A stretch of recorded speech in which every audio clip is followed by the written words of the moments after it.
नमस्कार, आप देख रहे हैं प्राइम न्यूज। आपके साथ मैं हूं काजोल नारायण। उत्तराखंड सरकार ने कोरोना को लेकर आंकड़ा जारी किया है। मुख्य सचिव उत्पल कुमार सिंह ने मीडिया को जानकारी देते हुए कहा है कि प्रदेश में कोरोना से डबलिंग रेट 86 है, जबकि रिकवरी रेट 74% है। उत्तराखंड में कोरोना के एक्टिव केस 17 रह गए हैं, जबकि आज कोरोना से 6 लोग ठीक हो गए हैं। प्रदेश में कंटेनमेंट जोन 21 से 7 हो गए हैं। उत्पल कुमार ने कहा है कि दूसरे राज्यों से 18,156 प्रवासियों को लाया जा चुका है। तो मुख्य सचिव उत्पल कुमार का बयान सामने आया। कहा, प्रदेश में कोरोना एक्टिव संख्या अब 17 रह गई है। रिकवरी रेट 74% हुआ है। 18,156 प्रवासियों को बाहर से लाया भी जा चुका है।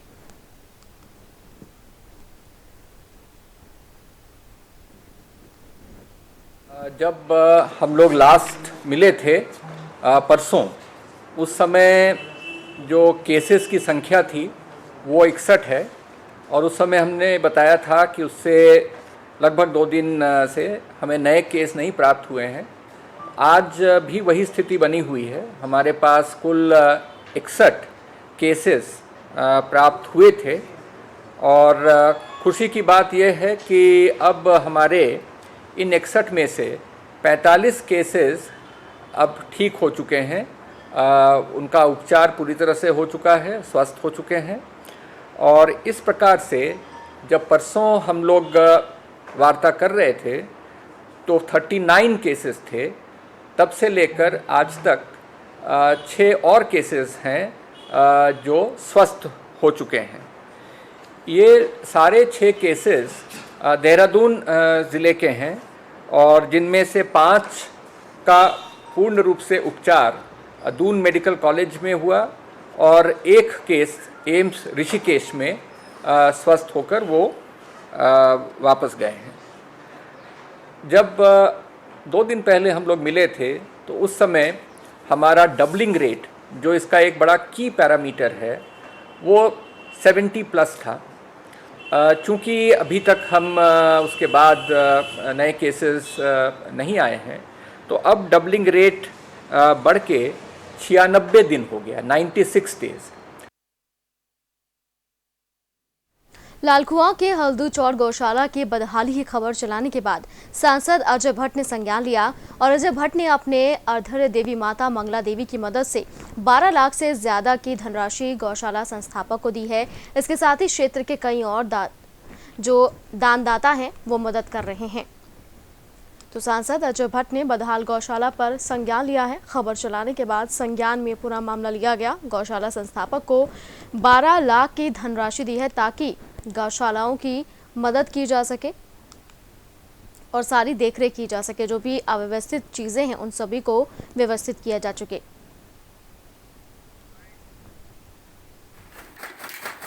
आज पहले तो जो हमारे यहाँ केसेस थे, टोटल 13 एक्टिव केसेस थे, जिसमें से आज 6 केसेस और क्योर हो गए हैं। 5 जो हैं हमारे दून मेडिकल कॉलेज से हैं और 1 जो है एम्स से है। इस प्रकार से अब दून में टोटल एक्टिव केसेस जो हैं वो कुल मिलाकर के 7 रह गए हैं। और ये पहली बार जब से ये कोरोना का शुरू हुआ है, उसमें पहली बार हम जो है दहाई के अंक से नीचे गए हैं और इकाई के अंक में इस समय हमारे पास एक्टिव केसेस हैं। प्रदेश में अब तक कुल 61 मरीज पॉजिटिव मिले हैं। वहीं प्रदेश में 45 मरीज ठीक भी हो चुके हैं और 1 मरीज की मौत हो चुकी है। वहीं देहरादून में सबसे ज्यादा 34 मरीज मिले हैं, उनमें भी 27 मरीज ठीक हुए। वहीं जिलाधिकारी डॉक्टर आशीष श्रीवास्तव ने जानकारी देते हुए बताया कि देहरादून से 6 मरीजों को ठीक करके छुट्टी दे दी गई है। इसके साथ ही अब देहरादून जनपद में पॉजिटिव मरीजों का आंकड़ा 2.5 से इकाई पर पहुंच गया है। उन कॉम्प्लेक्सेस में जो कि बहुत ज़्यादा उसमें कई जगह पर है कि जो एक ही उनका एंट्री पॉइंट है जहाँ से वो जाते हैं, ऐसे कॉम्प्लेक्सेस को, और जहाँ पर सेंट्रलाइज्ड एसी है वहाँ के कॉम्प्लेक्सेस को बंद किया जाना है। अभी चूँकि पहला सप्ताह ये 50-50 करके हमने जो है वो चलाया है, जो कल समाप्त हो रहा है, तो उसमें बहुत सारे ऑब्जर्वेशन आए हैं। उनको देखते हुए अगले सप्ताह के लिए फिर उस हिसाब से उन सारे ऑब्जर्वेशंस को इनकॉर्पोरेट करके नया ऑर्डर जारी किया जाएगा। आने वाले कल यानी शनिवार को तीसरे चरण के लॉकडाउन का 1 सप्ताह पूरा हो रहा है। इस दौरान जो भी गतिविधियां हुई हैं उनको देखते हुए जिलाधिकारी डॉक्टर आशीष श्रीवास्तव ने बताया कि ऐसे कॉम्प्लेक्स जिसमें आने जाने का एक ही रास्ता है और जिनमें सेंट्रल एसी लगाए हैं उन्हें खोलने की अनुमति नहीं दी जाएगी। इसके साथ साथ कल इस पूरे सप्ताह में दी गई छूट को लेकर एक रिव्यू बैठक भी की जाएगी। उसके बाद अन्य चीजों पर निर्णय लिया जाएगा।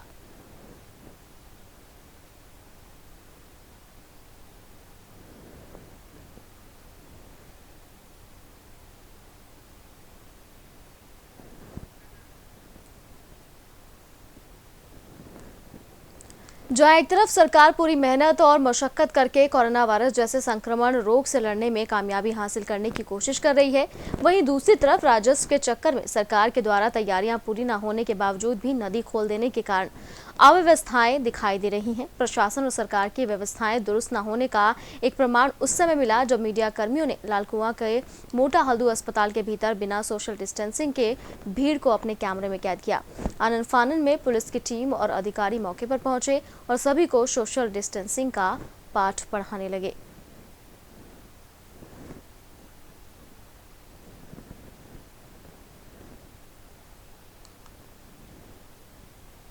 दो चीज़ें हैं। नंबर एक, हम इनकी स्क्रीनिंग थर्मल स्क्रीनिंग की जा रही है हमारे डॉक्टरों के द्वारा, जिसमें कफ और टेम्परेचर की जांच की जा रही है।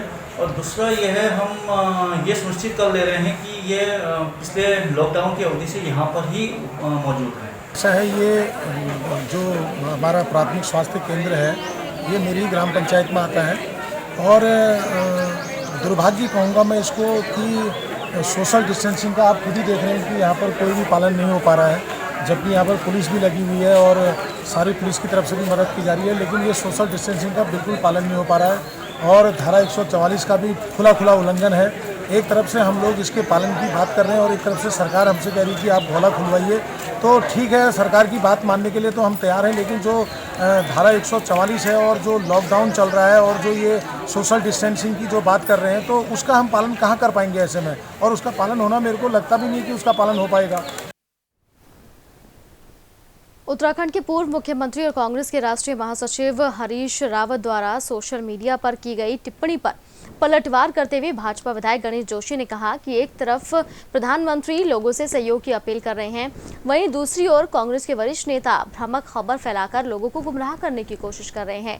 कल जिस तरह से उनके द्वारा सोशल मीडिया पर टिप्पणी करते हुए कहा गया था कि गुरुग्राम में प्रदेश की 25 नर्सेज कोरोना से पीड़ित हैं, उनका इलाज नहीं हो पा रहा है और न ही सोशल डिस्टेंसिंग का पालन किया जा रहा है। इसका जब संज्ञान लेते हुए सीएमओ गुरुग्राम से वार्ता की गई और जानकारी ली गई तो इससे इनकार किया गया और 25 के बजाय एक सुगंधा नाम की नर्स को उत्तराखंड का बताया गया है, जिस पर गणेश जोशी ने हरीश रावत को नसीहत देते हुए कहा है कि इस तरह की भ्रामक खबर फैलाकर देश और प्रदेश का माहौल खराब ना करें। आज जब पूरा देश प्रधानमंत्री जी के आह्वान पर एक साथ खड़ा है, इस लड़ाई को लड़ रहा है, और ऐसे में भी हमारे कांग्रेस के मित्र झूठी अफवाह फैला रहे हैं, लोगों को भ्रमित कर रहे हैं। वहाँ के सीएमओ से बात की, उनसे जानकारी ली, उन्होंने बताया कि प्रॉपर गाइडलाइन के अनुसार उनका ट्रीटमेंट हो रहा है और मात्र उसमें एक बच्ची जिसका नाम सुगंधा है वो उत्तराखंड की है। तो ऐसे में जब मैंने हरीश रावत जी से उसका जवाब मांगा तो उन्होंने कोई जवाब नहीं दिया। ये सोशल मीडिया का बहुत दुरुपयोग है, क्योंकि आज सोशल मीडिया के माध्यम से जब भारतीय जनता पार्टी का कार्यकर्ता लोगों की मदद कर रहा है, वहीं हमारे कांग्रेस के मित्र इस प्रकार का भ्रामक प्रचार कर रहे हैं। और मैं तो कहूंगा कि सरकार को हरीश रावत जी के खिलाफ मुकदमा कायम करना चाहिए, उनको जेल भेजना चाहिए। उत्तराखंड इंडस्ट्रियल एसोसिएशन के संरक्षक अनिल गोयल ने उद्योग जगत से जुड़े लोगों से अपील की है। उन्होंने कहा है कि भले ही अब उद्योगों को खोलने की अनुमति सरकार द्वारा मिल गई हो, लेकिन ज्यादातर लेबर अपने अपने घरों को वापस चली गई है। ऐसे में उद्योग को पुनः स्थापित करना एक बड़ी चुनौती जरूर है। इसके साथ साथ सभी से अपील करते हुए उन्होंने कहा है कि अपना उद्योग भी चलाना है, सरकार का भी सहयोग करना है और अपने अधीनस्थ कर्मचारियों का भी ध्यान रखते हुए देश में फैली इस महामारी से डटकर सामना करना है। जो इंडस्ट्री को छोड़कर चले गए अपने गांव में या अपने क्षेत्र में, वो कब तक वापस आ पाते हैं, किस तरह से वो दोबारा उन रोजगारों से जुड़ते हैं जो उनके पास थे। और स्किल्ड लेबर निश्चित तौर पर इस समय बहुत ही कम है, लेकिन फिर भी मेरा ये आग्रह अपने इंडस्ट्रियलिस्ट साथियों से, जो भले ही MSME सेक्टर से जुड़े हैं, छोटे उद्योग चलाते हैं, कि भी किसी भी तरह से अपने जो भी इस समय कर्मचारी उनके साथ हैं उनको किस तरह से साथ लेके चल सकें, अपने उद्योग की आर्थिकी को छोटे स्वरूप में किस तरह से पुनर्स्थापित करते हुए बाजार के दुर्गमता को उससे सहयोग करते हुए ऐसे ट्रेडर से थोड़ा धैर्य रख के सरकारों को सहयोग करके, अपने कर्मचारियों को सहयोग करके और पुनः खड़े होने का हम लोग प्रयास करें और अच्छे भूमिका में हम लोग अपनी सहभागिता निभाएं। इस आर्थिकी को ऊपर उठाना और पुनः इसे स्थापित करना हम सबकी अब नैतिक जिम्मेदारी है।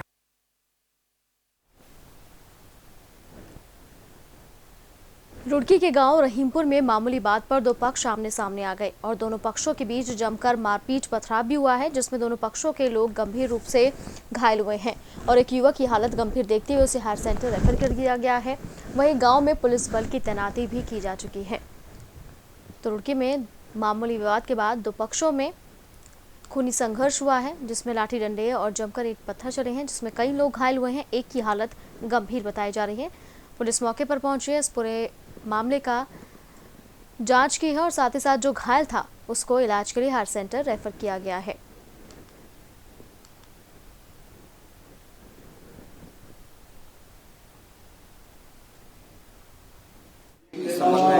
लोग हैं, अपनी स्थिति का जायजा लिया जा रहा है।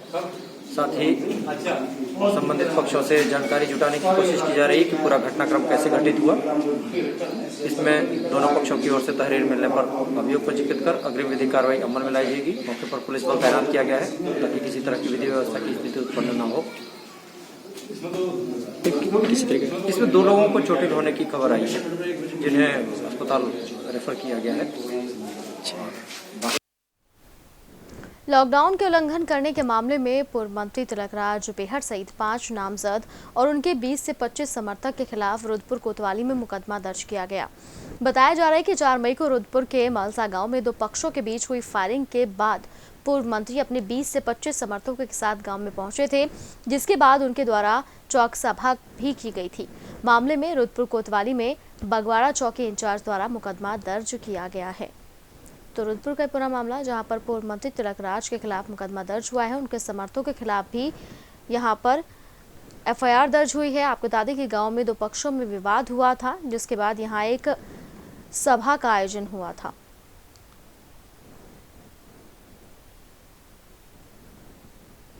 चंपावत जिले में कोरोना वायरस की महामारी के दौरान विभिन्न स्थानों में फंसे जिले के प्रवासी नागरिकों की घर वापसी शुरू हो गई है। शुक्रवार को रोडवेज की बसों में कोरोना वायरस के संक्रमण को लेकर रेड और ऑरेंज जोन घोषित किए गए दिल्ली, हरियाणा, गुरुग्राम आदि स्थानों से 700 से ज्यादा नागरिकों को जिले में वापस लाया गया है। सभी नागरिकों को गौरलचौड़ मैदान में थर्मल स्क्रीनिंग से गुजरना पड़ा। उसके बाद प्रशासन की ओर से विभिन्न वाहनों में लोगों को उनके घर के नजदीक बनाए गए क्वारंटाइन सेंटर भेजा गया है। इस दौरान गौरलचौड़ मैदान में सोशल डिस्टेंसिंग का पालन कराया गया है। यात्रियों को लाने वाली रोडवेज की सभी बसों को सैनिटाइज किया गया। इसके अलावा सभी यात्रियों को लंच पैकेट भी दिए गए हैं। वहीं इस मैदान में सुरक्षा का खास इंतजाम किया गया था। विभिन्न स्थानों पर मुख्यालय पर कुछ अधिकारी भी पहुंचे हुए थे और साथ ही साथ पूरी जो भी व्यवस्था थी उन सभी व्यवस्था का जायजा भी लिया गया था। रुड़की की सिविल लाइन कोतवाली क्षेत्र के मिलिट्री कैंट एरिया में रास्ता विवाद को लेकर गुरुवार को ग्रामीण और सेना के जवानों में पत्थरबाजी हुई थी, जिसमें कुछ ग्रामीण महिलाएं भी घायल हुई थी। वहीं आज पुलिस ने लॉकडाउन और धारा 144 का उल्लंघन करने सहित बलवा में 25 नामजद लोगों के खिलाफ मुकदमा दर्ज किया है। वहीं सेना की तरफ से भी अलग अलग 2 मुकदमे में 7 ग्रामीण सहित कई लोगों पर मुकदमा दर्ज करवाया गया। साथ ही ग्रामीणों ने सेना के 4 नामजद जवानों सहित करीब 200 अज्ञात लोगों पर मुकदमा दर्ज कराया। SP देहात स्वप्न किशोर सिंह का कहना है कि फिलहाल मामले की जांच पड़ताल की जा रही है, उसके बाद ही अगली कार्रवाई की जाएगी।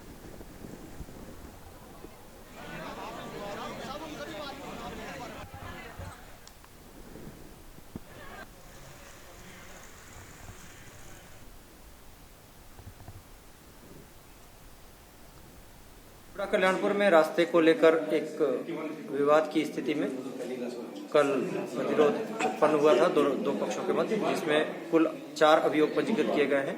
एक अभियोग पुलिस की ओर से ये वर्तमान में लागू धारा 144 और लॉकडाउन के उल्लंघन के संबंध में, अंतर्गत आईपीसी और आपदा प्रबंधन अधिनियम के पंजीकृत किया गया है। 2 अभियोग आर्मी के यूनिट्स के संबंधित सूबेदारों के द्वारा पंजीकृत कराए गए हैं ग्रामीणों के विरुद्ध।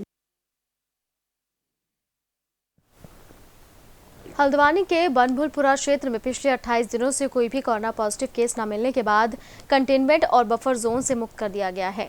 जिलाधिकारी स्वनिल बंसल ने इसके आदेश जारी करते हुए बताया कि पूरे क्षेत्र की कंप्लीट स्क्रीनिंग करने के बाद वहां हालात सामान्य मिले और क्षेत्र के प्रत्येक परिवार के हर सदस्य की स्क्रीनिंग के बाद ही उसे पहले कर्फ्यू मुक्त किया गया है, लेकिन पिछले 28 दिनों से कोई भी केस नहीं आने की वजह से अब उसे आवाजाही के लिए खोल दिया गया है। हालांकि जिलाधिकारी ने बनभूलपुरा के लोगों से अपील की है कि अभी भी सतर्क रहने की आवश्यकता है, क्योंकि एकदम घने और सघन इलाके में फिजिकल एक्टिविटी बढ़ने से कोरोना संक्रमण का खतरा बढ़ सकता है। गौरतलब है कि बनभूलपुरा में अप्रैल प्रथम सप्ताह में 8 कोरोना वायरस पॉजिटिव मरीज मिले थे, जिसके बाद यहाँ कर्फ्यू लगा दिया गया था और अब एक भी मामला यहाँ पर सामने नहीं है। इस वजह से जो सील लगी हुई थी वो हटा दी गई है। साथ ही साथ हॉटस्पॉट मुक्त हो गया है बनभूलपुरा।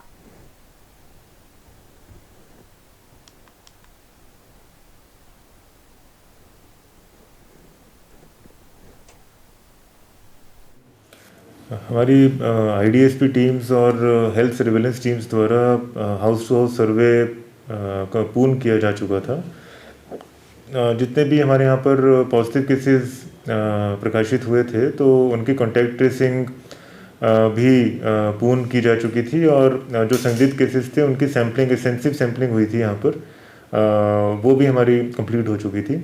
इसके साथ ही कुछ अन्य क्रॉस सेक्शन के अन्य स्टेक होल्डर्स के भी सैंपल्स और सर्वेलेंस हमारी हेल्थ टीम्स द्वारा की गई थी। सो उसमें भी कोई ऐसा केस प्रकाश में नहीं आया।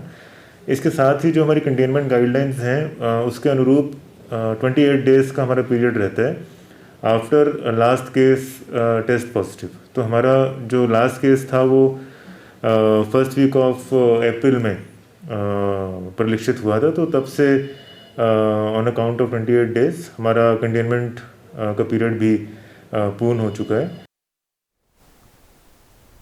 देश में चल रहे लॉकडाउन के दौरान काशीपुर में फंसे कश्मीरी लोगों को उनके राज्य में बसों से भेजे जाने के बाद आज काशीपुर प्रशासन ने दर्जन भर से ज्यादा बिहार के लोगों को बस के द्वारा रवाना किया है। बता दें कि ऋषिकेश से बिहार के करीब 13 मजदूर अपने घरों के लिए पैदल निकल पड़े थे, जिसके बाद 31 मार्च को काशीपुर में पहुंचे इन सभी मजदूरों को इंटर कॉलेज में बनाए गए राहत शिविर में रखा गया था। आज सभी को बसों द्वारा बिहार भेजा गया है।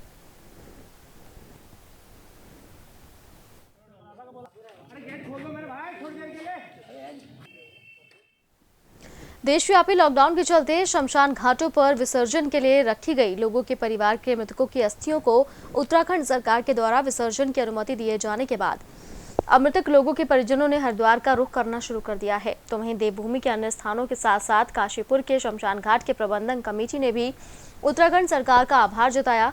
काशीपुर के शमशान घाट के अस्थि घर में लॉकडाउन के कारण 45 के करीब अस्थि कलश रखे हुए थे। इन अस्थियों को भी लॉकडाउन खोलने का इंतजार था। अब जबकि प्रदेश के त्रिवेंद्र सरकार ने अस्थि विसर्जन की अनुमति दे दी है, उसके बाद आज काशीपुर शमशान घाट से आधा दर्जन के करीब मृतकों की अस्थियां उनके परिजनों के द्वारा ले जाई जा चुकी हैं। वहीं काशीपुर शमशान घाट समिति के प्रबंधक विकास शर्मा ने अस्थि विसर्जन की अनुमति प्रदान किए जाने पर प्रदेश की त्रिवेंद्र सरकार का आभार जताया है। तो वहीं लोगों से अपील की है कि वो अपनी अस्थियां आकर ले जाएं।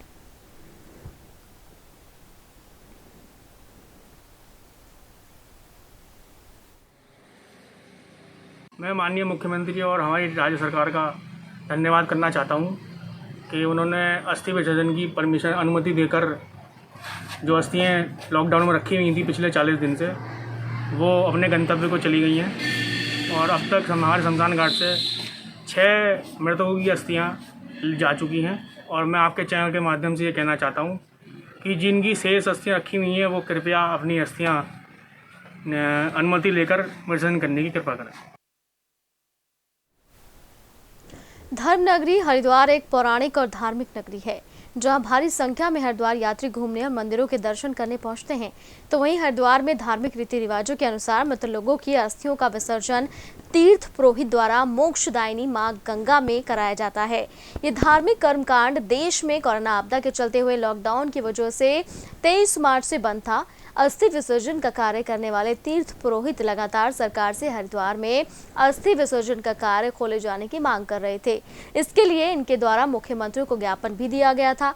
कल कैबिनेट बैठक में राज्य सरकार ने अस्थि विसर्जन के लिए मंजूरी दे दी थी, जिसके बाद आज से हरिद्वार में अस्थियों का विसर्जन शुरू हो गया है। कुछ लोग पहुंचे हैं मृतकों की अस्थियां लेकर और उन्होंने विसर्जन भी किया।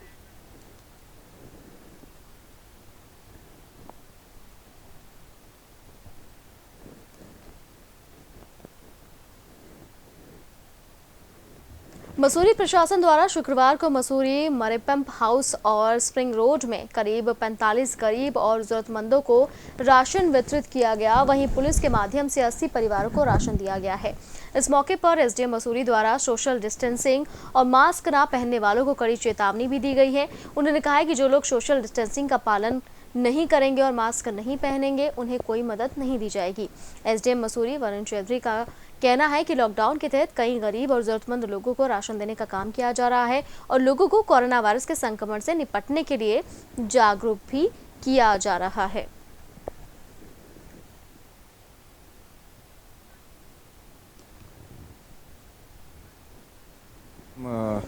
रिक्वेस्ट कर रहे हैं कि वो घर जाएं और मास्क पहन के आएं, तभी हम उनको जो भी रिक्वायरमेंट है वो फुलफिल करेंगे। सर सोशल डिस्टेंस देखिए, क्योंकि मार्केट्स अभी अभी खुली हैं तो थोड़ी सी भीड़ है, बट सोशल डिस्टेंसिंग को हम इंश्योर करा रहे हैं और ज़रूरत पड़ने पे हम चालान भी कर रहे हैं। सर आज हम 75 के आसपास लोग जो हैं उनको हम यहाँ पे राशन वितरण कर रहे हैं। इसके अतिरिक्त पुलिस द्वारा 80 लोगों को राशन वितरण। सरकार ने गिरती हुई अर्थव्यवस्था को पटरी पर लाने के लिए कोरोना वायरस आपदा के समय में आबकारी की दुकानों को तो खोल दिया, धार्मिक प्रतिष्ठानों को खोलने की अनुमति सरकार द्वारा नहीं दी गई है। इसको लेकर हरिद्वार में साधु संतों में रोष है और साधु संतों ने व्यवस्थाओं को जल्द दुरुस्त कर देने के लिए खोलने की मांग की है। बहुत अच्छा काम किया है सरकार ने, क्योंकि अस्थि विसर्जन बहुत ज़रूरी है और मैं ये भी अपील करता हूँ जितने भी हमारे मंदिर है उनको भी अनुमति दी जाए, क्योंकि हमारे जितने भी पंडित है, पुजारी है, सब परेशान हैं, उनको भी जो है अनुमति दी जाए। तो गुरुजी, लगता नहीं आपको सरकार ने जिस तरह से मंदिरालय खोल दिया और मठ मंदिरों को खोलने में फैसले में कई देरी ले रही है? नहीं, हमें उम्मीद है, हमने मदन जी को भी बताया है, मंत्री जी को। हमारी अपील है कि जो है जितने भी मंदिर मठ है सबको जो है खोल दिया जाए। तो गुरुजी, जो लोग अस्थि विसर्जन नहीं कर पा रहे थे, क्या उनको सहूलत मिलेगी इस आदेश से? बिल्कुल, बहुत अच्छी बात है, ये बहुत अच्छा निर्णय जो है, बहुत अच्छा हुआ है, बहुत अच्छा। आपने भी कहा था गंगा जब भी शुद्ध होगी जब अस्थि विसर्जन होगा। हाँ, बस वही बात आ गई है, क्योंकि बिना अस्थि के तो गंगा जी है ही नहीं। तो अब लोग आ सकेंगे, लेकिन जिस तरह 2 जनों को अनुमति दी जा रही है कि 2 लोग से ज़्यादा ना आए। नहीं, देखिए वो तो बहुत ज़रूरी है, सोशल डिस्टेंस रखना बहुत ज़रूरी है, चाहे वो अस्थि वाले हो या मंदिर वाले हो, कोई भी हो, सोशल डिस्टेंस बहुत ज़रूरी है। तो किस तरह स्वागत करता है इस फैसले का? नहीं, मैं तो तहे दिल से इसका स्वागत करता हूँ और मैं भी ये भी अपील में करता हूँ जितने भी मंदिर मठ है सबके जो है अनुमति मिले और सब अपने अपने काम में लग जाए।